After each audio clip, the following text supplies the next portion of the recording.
Sanctuary, refuge, hospital. This is no snake pit. The doors are locked, but it's not a prison that we enter. For these locks are meant to protect patients. They open as though by magic when the sick no longer need the safeguards of hospital care. In the meantime, those who carry the keys are not guards. Joe Fuller, psychiatric aide, is no man's keeper but his own. His living. This ward is his work world. It's a strange world to us.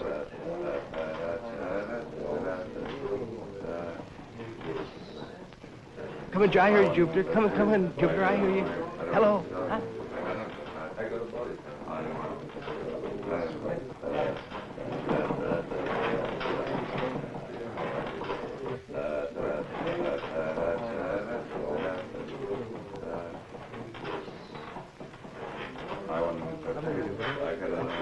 I don't read you, Jupiter. Hello, Jupiter. Jupiter!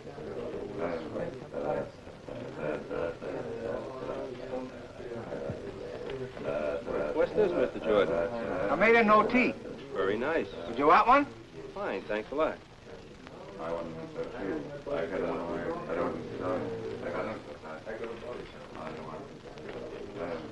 That's right. Throw away those chains. We don't like chains around here. Do we, boys? Yeah,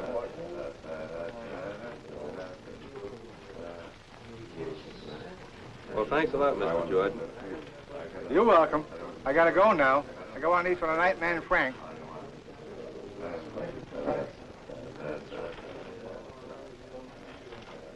Hey.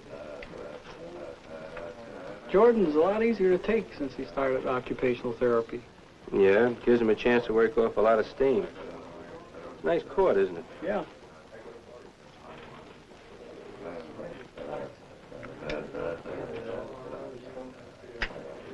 I hear you're going home this weekend, Mr. Mills. Yep, and maybe for longer than that. Good. I'll be glad to go home. It's been almost a year now. And you know, Joe, I was as bad as that guy over there when I first came here. Yeah, I remember. Well, that reminds me. I found a pipe in his locker. I wonder if he'd like to smoke it. Maybe he would. Sit up, Mr. Russ. Come on. How'd you like to smoke? This is your old pipe.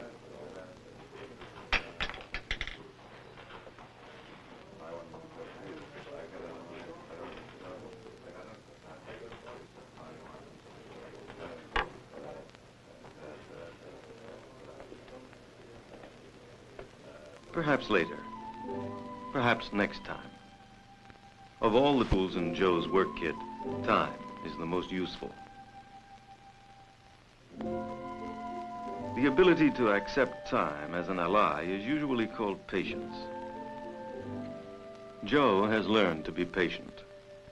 Patient as a mother. Patient as a nurse. At times it must seem to him as patient as Job himself. For Joe's charges, like children, have many conflicting needs according to their personalities, their states of illness, their physical conditions, their momentary whims. The aide is the only constant human being in an environment marked by inconstancy. When one man delights in harmless mischief, another must be protected from his antics. Sometimes one can help another, a sign of his own improvement. But more often it's Joe's personal attention that's wanted. His word, his touch. Sometimes a bemused prodding. A gentle reminder where he is. While others seem to have lost all memory of the simple tasks they learned as children.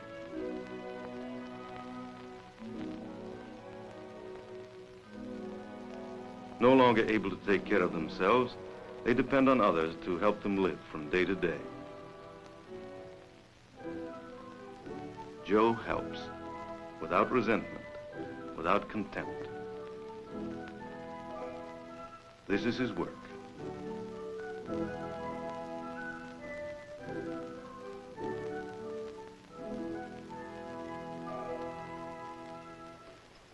Dr. Brand, this is Mr. Hart, a new psychiatric aide.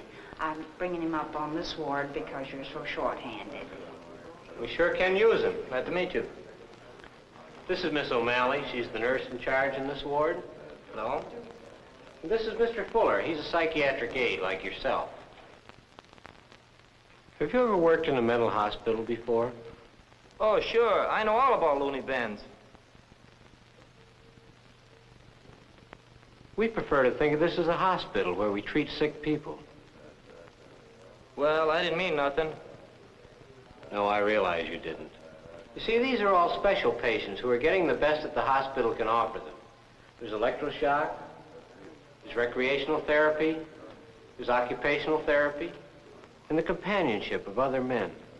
I usually work on a back ward where they don't have that. Yes, I know. But for the time being, I'd like you to work here with Mr. Fuller. He has more than he can handle. Anything you say. Well, Mr. Fuller will explain your duties to you. Well, like the doctor said, on our ward, we try to give a lot of time to each patient. It's kind of a new idea. The more treatment they get, better chance they have of going home. I don't go for stuff like that. I like a ward where the doctor comes through once a day and spends 5 minutes. How did you get into this racket in the first place? My wife. This was Helen's hometown. She used to work over in the administration building before we were married. Then I opened a small radio repair shop downtown, only it didn't pan out. Then she got her old job back, and I took this job. How about you? I guess I just needed a job, too. But I ain't doing this kind of work for fun. And if the doctors and nurses ride me too much, well, I'll just move on. Sometimes I think of moving on myself. Might not be a bad idea. On a job like this, you learn not to consider yourself judge and jury. Joe usually takes people as they come. On the other hand, he doesn't have to like everything he sees. Ready? Sweet Adeline, my Adeline, at last, sweetheart, for you I find. In all my dreams, your fair face beams, you're the flower of my heart. Cut that out! Try and make me. What's your trouble, Mac? I don't want to sing. Okay, then don't sing.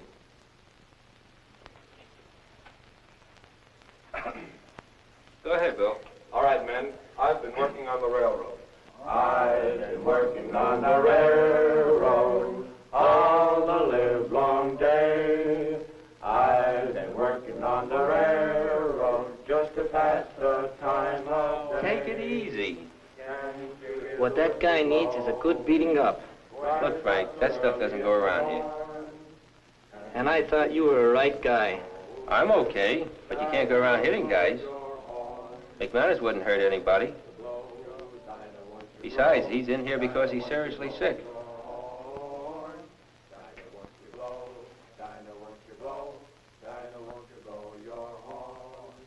Someone's in the kitchen with Dinah.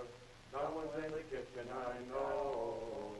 Someone's in the kitchen with Dinah, drumming on the old banjo. Dee-bye, fiddly-di-yo, dee-bye, fiddly-di-yo.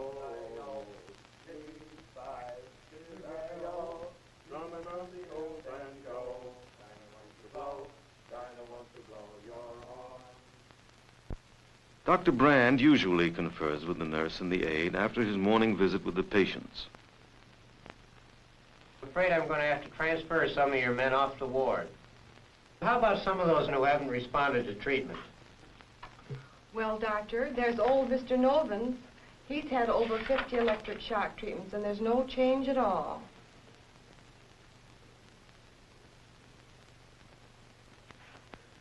Well, all right. We'll transfer him. How about Rusk? He hasn't improved much. Well, you were telling me about him this morning, weren't you, Mr. Fuller? No, it was just a little thing. Well, tell us anyway, Mr. Fuller. Well, I've been trying to get Mr. Rusk to smoke his pipe, but he's never shown much interest in it. And the other day I saw him holding it, and today when I offered him a light, he accepted it. Well, let's keep him around a little while longer and see what develops. I'm glad you persisted with that pipe, Mr. Fuller. You know, we depend upon you for the little things. They can be mighty important. That just shows you what you could do with more help around here. How does that list look now? In mental hospitals nowadays, exercise is a prescribed activity. For not only does it keep bodies in good shape, it involves the patients with each other and provides a normal, familiar outlet for feelings. The leader is usually a trained recreational therapist. Strike one. Not all of the patients are capable of taking part. Some of them can't coordinate sufficiently to throw a ball. Others are unable to maintain interest in anything outside themselves. But the games bring the men out of the wards and into the sunshine. There's something relaxing in just the sounds of people enjoying themselves.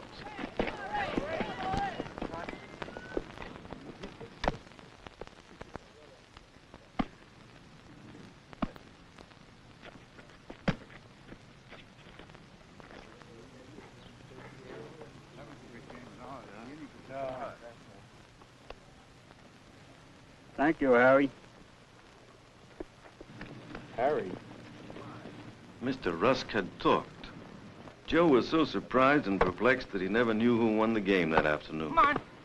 A few days later, he was attending one of the classes that are part of an AIDS training in the care of the mentally ill. Dr. Brand was discussing the dynamics of identification. Even our rules for living are designed to reach the patient with what for him is an unbelievable idea, that he can trust us.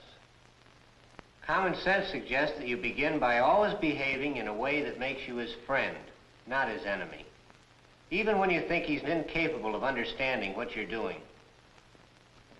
You can also try to know the patient as a human being, liking what is likable about him, understanding what is not likable about him.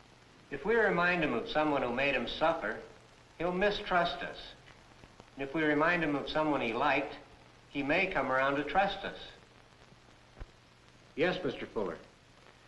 The other day, one of my patients, Mr. Rusk, down in recreational therapy, he fumbled a ball. And when I picked it up for him, he thanked me, and he called me Harry. I was wondering who Harry was. Does anyone any ideas?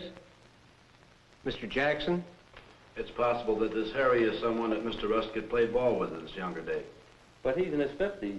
That would have been a long time ago. Although maybe he was thinking back on happier times. Sometimes they do that. They do indeed. You can check with one of the social workers, Mr. Fuller.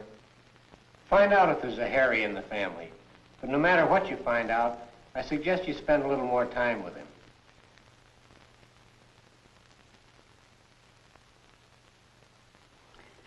Mr. Rusk has a son named Harry, an only child.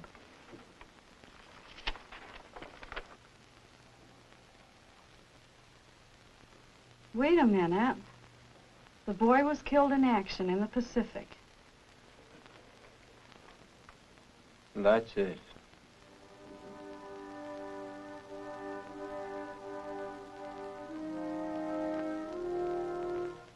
Now that Joe knew something about the pain that Mr. Rusk had been unable to bear, the patient became a real person for him.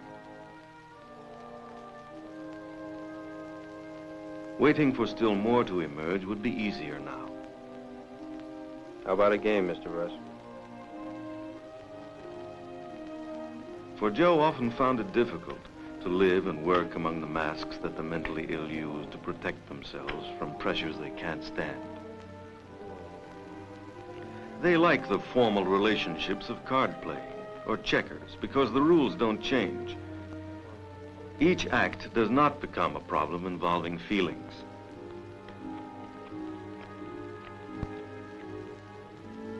Yet Joe was aware of suppressed feelings.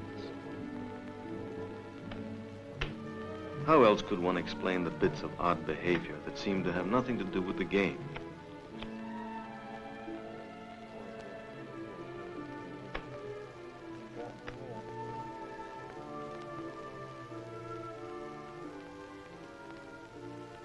It's your move, Mr. Rusk.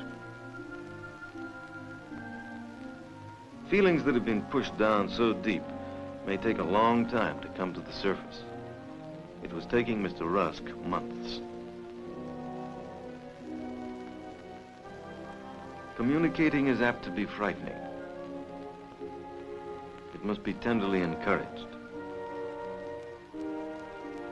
The feelings may give rise to thoughts that are so confused, they must be reshifted, straightened out, reordered, constantly, continuously.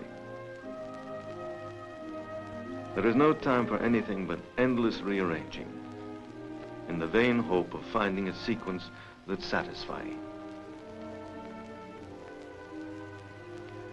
There are many ways to talk without using words. There are many ways to connect with another human being.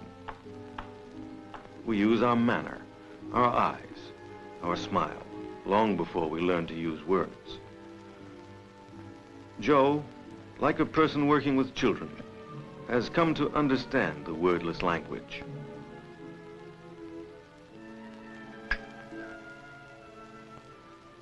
Many of his patients never talk, but they will express feeling. Many of his patients seem not to understand, yet Joe must find a way of getting them to do what is necessary for their health and welfare. Patients can be handled physically without violence. The kind word, the explanation may be understood hours or weeks after it's been given, for no one knows what such patients hear and remember. Mr. Rusk took 3 months to make his first move. Another 3 were spent in getting up the courage to play hard enough to win.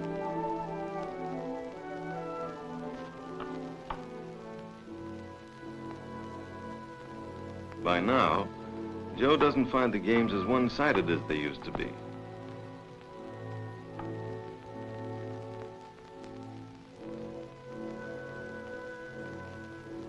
The miracle of a man coming to life is slow, but no less wonderful for that reason. One by one, he regains the little skills by which a human being moves toward relative independence. It can be a delicate, difficult process. We can only follow it from the outside.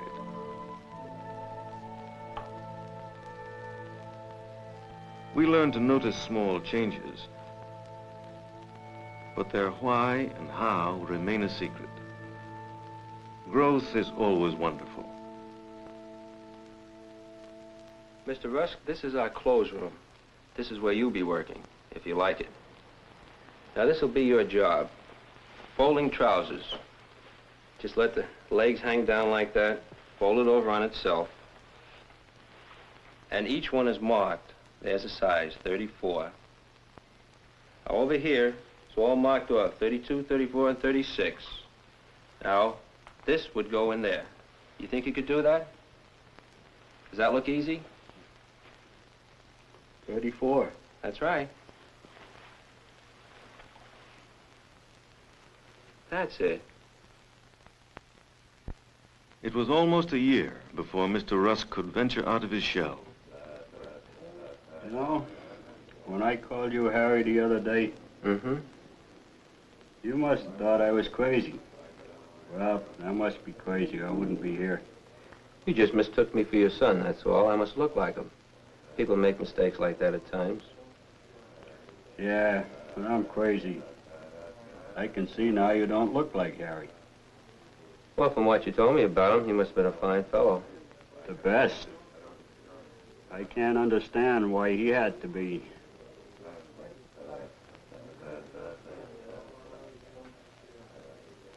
Think nothing much mattered after that.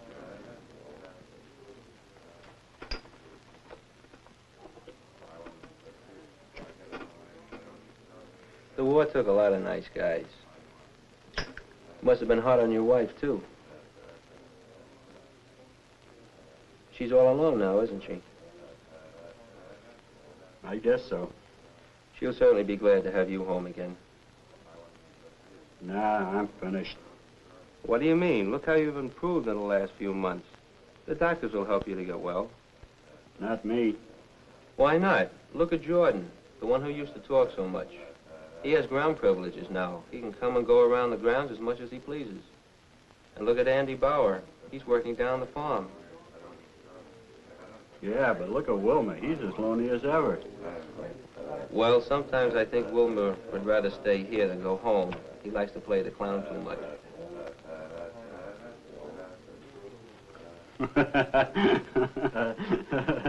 That's the first time I've heard you laugh. Well, feels good to laugh. I guess I haven't had much to laugh about lately. Well, you're coming along fine, Mr. Rusk. You're getting better every day. You really think so, Joe? I certainly do. Well, it was good talking to you this way. Then Mr. Rusk went back in. He'd need time to think over, to comprehend his big step forward. His wife, his home. He'd have to think about them.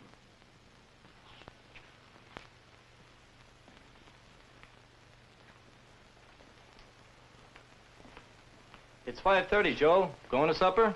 Not just yet, Frank. I want to finish this job first. I guess they told you. I'm leaving next week. Got a swell job in a factory downtown. Well, some people get all the breaks. Well, I think it's about time I got away from these people. How about you? When are you moving on?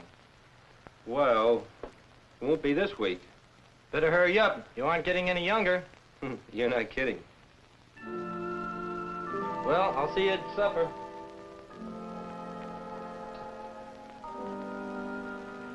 Mr. Rusk, what's the matter?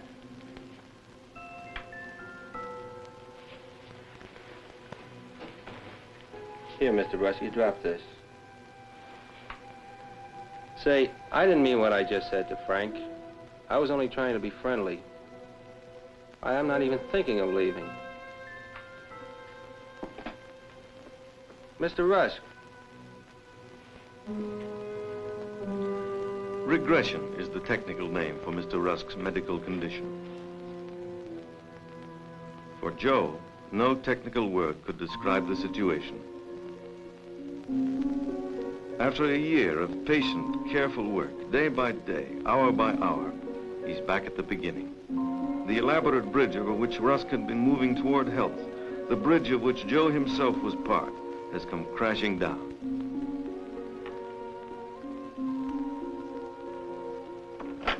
All that day, he worried about Mr. Rusk. Hello, Joe. What's for dinner? Huh? Oh, I forget. You forget? Must have been real good. By the way, Mr. Rusk seems to have had a relapse. He hasn't eaten anything all afternoon. Try and get him to take something. See you later. Try to get him to take something.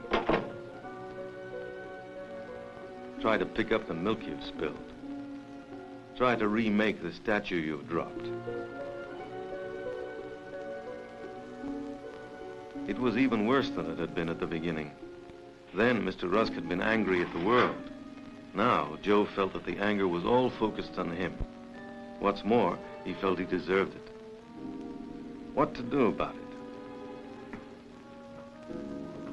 He could go home and try to forget about Mr. Rusk, or he could tell Dr. Brand the whole story. No, it was my fault, all right. I should have known how he'd react to the idea of my leaving. None of us are perfect. I wouldn't blame myself too much for an accident like this. Have you been thinking about leaving? No. Well, I must admit that I have thought about it off and on. But you know how it is, Doctor. You get to know some of these patients, you get to like them, some of them. Patients like Mr. Rusk, a few others, you get better. I thought I was in on something real big for a while, something where I was doing some good. And I messed it all up. Don't worry so much, Joe. This might be the most important thing that's happened on your job here. Do me a favor. Forget Mr. Rusk tonight and take your wife to the movies. Mr. Rusk will still be here tomorrow when you come on duty.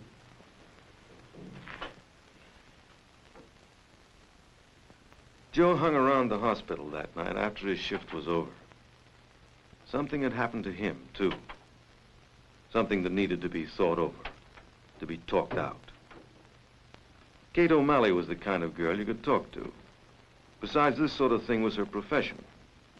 What did he mean, the most important thing that ever happened to me? I don't know, but when I first started in mental hospital work, I used to get pretty discouraged when a patient became upset. I used to feel like giving it all up and going in for surgery or pediatrics or something else. But now I realize that every serious illness has its ups and downs. Mostly downs, it seems to me. Listen, Joe, you have a lot to give these patients. I probably know more about Rusk's illness than you do, but you probably know more about Rusk. That's what makes me feel so bad about all this. Rusk was the one I was counting on to come through.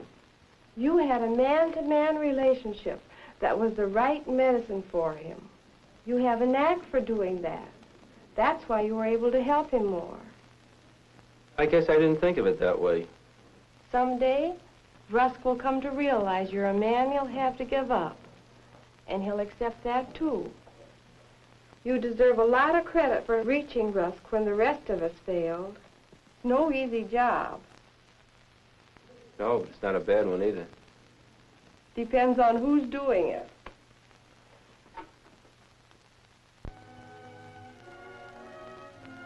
The world of the mentally ill is not very unlike the world we know.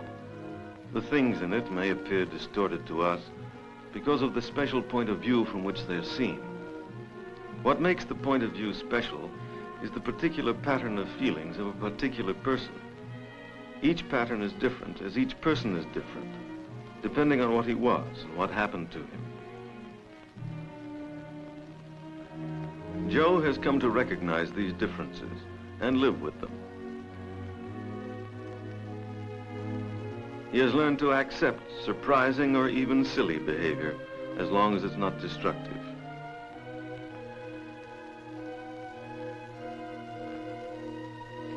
He has really come to like what is likable and to try to understand what is not likable. He doesn't feel threatened by patients who express their needs directly. He doesn't feel contempt for grown men who act with the exuberance of children. He takes them as they are. And this acceptance, this liking, is what Joe can contribute to the process of therapy. For hospitals like this one are places where sick people are being helped to recover from serious illness. Joe is part of a team, headed by a psychiatrist, that is constantly trying to speed this recovery, which otherwise might take a lifetime or might never occur at all.